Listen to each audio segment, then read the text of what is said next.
Pablo Tobón y les vengo a hablar un poquito sobre la técnica y la ética. Bueno, empecemos con la técnica. La técnica, a medida que avanza en el dominio de la vida, digamos que se debe incorporar los valores por la misma. El cuidado para con la vida implica el rescate del humano en la técnica. La conciencia y la responsabilidad con la vida presente y futura, tanto con los seres humanos como con la naturaleza. Acá, según Galimberti, él nos dice que la técnica ya no es un medio. Ella se tornó la primera finalidad, aquella a la que nosotros nos dirigimos ante de todo, y a cuya conquista tendemos todos los seres humanos. De esta manera, la técnica se acaba tomando un fin que tiende exclusivamente a aumentar su propia potencial. También yo pienso que la técnica es un producto de la mente humana. Sin embargo, el producto superó al productor, digámoslo así. Un ejemplo, todos los usuarios de la computadora son inferiores a ella en el sentido de que no son capaces de manipularla como un instrumento simple. Se continúa pensando en la técnica como un instrumento a disposición de la sociedad. Sin embargo, se subordina las exigencias del ser humano a las exigencias del aparato técnico. Ahora quiero como hablar un poquito sobre la ética. Y pienso yo que la ética está implícita en la conciencia del ser humano, en sus posibilidades de transferir, esperar o dominar la naturaleza del vivir. La ética también es un análisis sistemático y crítico de la moralidad, de los factores morales que guían la conducta humana en una determinada práctica o sociedad. Yo creo que un ejemplo de esto puede ser el de la pesca. Esta representa como una interacción entre personas y el ecosistema acuático.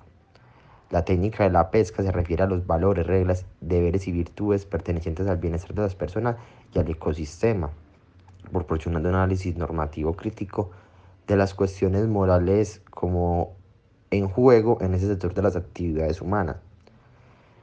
Y yo creo que para ir terminando con estos temas, quiero decir que en la ética, cuando los valores, reglas y deberes morales están sujetos como a un análisis ético, es particularmente importante su relación con los intereses humanos básicos compartidos como por la población.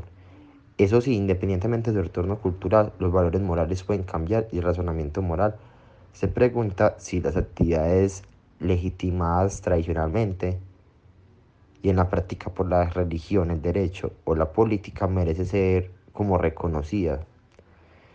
En efecto, la evolución de la ética en el siglo pasado se ha caracterizado por la tendencia a cambiar los valores y derrocar las convenciones morales que han guiado las relaciones entre los sexos entre los seres humanos y los animales, y además también su entorno. Una tarea más reciente como de la ética consiste como en ofrecernos esa resistencia a esas tendencias a la mundialización, digámoslo así, la comercialización y el dominio de la tecnología que erosionan la biodiversidad y aspectos valiosos de la identidad cultural y que incluso también podrían llegar a amenazar como esos derechos humanos, aunque, aunque sí esas tendencias se presentan a menudo como neutrales en relación con los valores. Esto conlleva como hipótesis ocultas que son posibles fuentes de desigualdad y también digamos como que también son fuentes un poquito de abuso. Y ya, muchas gracias. Hola, mi nombre es Susana Zuluaga y voy a continuar con lo que nos planteaba nuestro compañero Juan Pablo Tobón. El análisis de la relación entre la ética y la tecnología debe abordarse como una necesidad de nuestro tiempo, que ha sido lacerado con frecuencia por la desvinculación entre los resultados que la tecnología produce y las metas legítimas del hombre. Alejados más o menos de las principales corrientes culturales de nuestra época, vivimos sin embargo en la postmodernidad, que se caracteriza, entre otros aspectos, por la disolución de la permanencia del ser y de la noción de la historia como progreso, por la crisis de la verdad, la negación de lo absoluto, la crisis de la racionalidad, la crisis del humanismo y la muerte de Dios en la conciencia y el corazón del hombre. La crisis a la que asistimos es de enormes proporciones. Muchos intelectuales afirman, sin embargo, que vivimos en una sociedad profundamente decadente, que ha alcanzado niveles inauditos de su hundimiento, a tal punto que algunos lo consideran irreversibles. Muchos autores identifican el inicio de esta decadencia con el nacimiento del racionalismo y de la Ilustración, concretamente con Voltaire y la Enciclopedia del siglo XVIII. Siguiendo las ideas de Latourette, se puede afirmar que entre los rasgos dominantes de esta sociedad destaca en primer término la ausencia del absoluto. Como lo anunciaron en su tiempo Nietzsche, Freud y Marx, Dios, en un sentido tanto cultural como espiritual, ha muerto en la conciencia de los hombres. No se admite siquiera la posibilidad de lo absoluto, y por ello lo que se encuentra es el relativismo y la indiferencia que tanto se ve en nuestros días.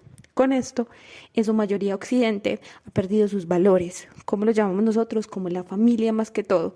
Ya no es el centro de la estabilidad emocional para ninguno de los seres humanos. El trabajo se redujo solamente a la productividad.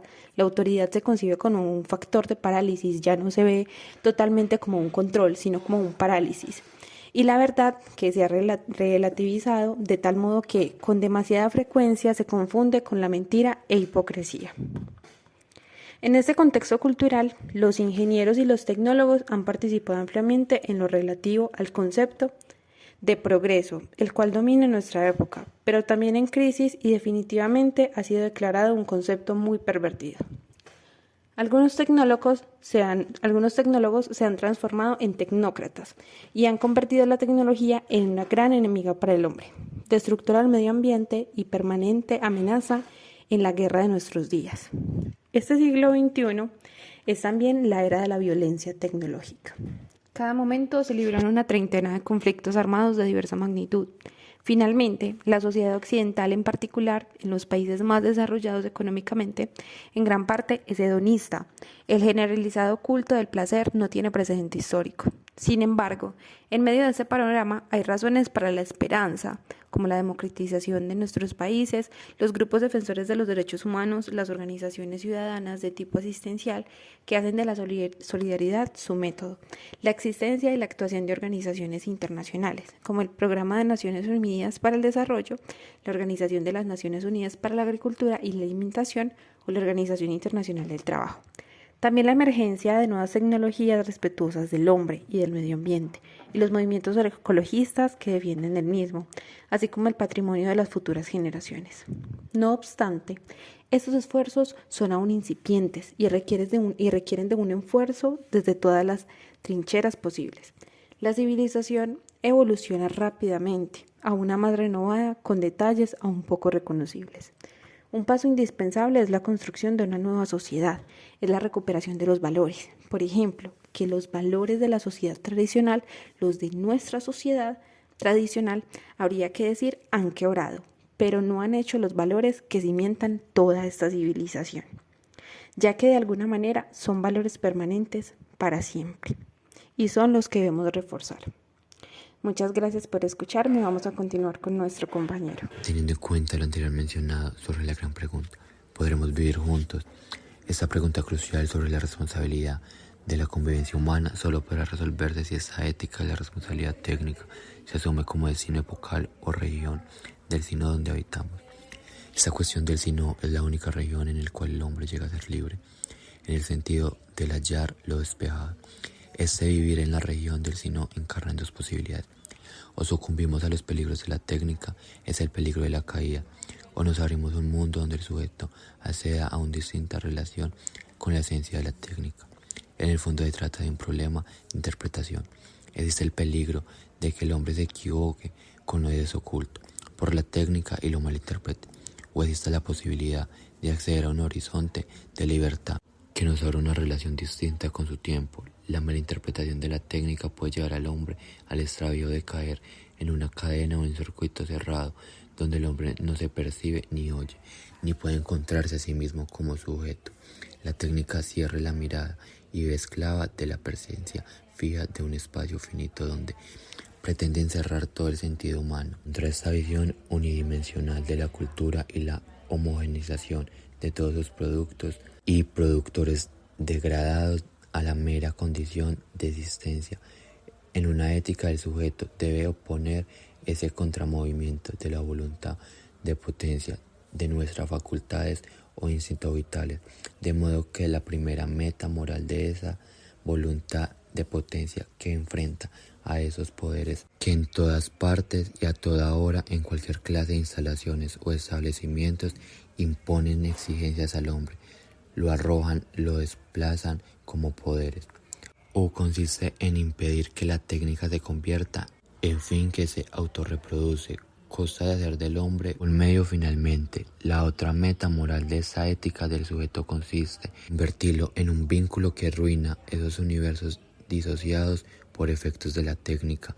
El hombre de la técnica, desgarrada entre su acción instrumental y su acción simbólica, solo logra superar esa esquizofrenia cultural mediante la reconstrucción del lazo social a partir del sujeto, esa esencia de la técnica de la convicción que reduce el humano al puro ámbito de su conciencia individual, la ética de la responsabilidad que enfatiza nuestra función en el espacio de la racionalidad de causas y efectos, debe ser superada por la ética del sujeto. Se trata de oponer al sujeto epistémico o al de la técnica, un sujeto del deseo cuya voluntad de potencia unifique todas las perspectivas simbólicas e instrumentales en una interpretación potenciada del habitáculo humano. Los valores centrales de esta ética son de la vida, el cuerpo y el deseo, los valores alternos, las abstracciones de libertad, igualdad, fraternidad.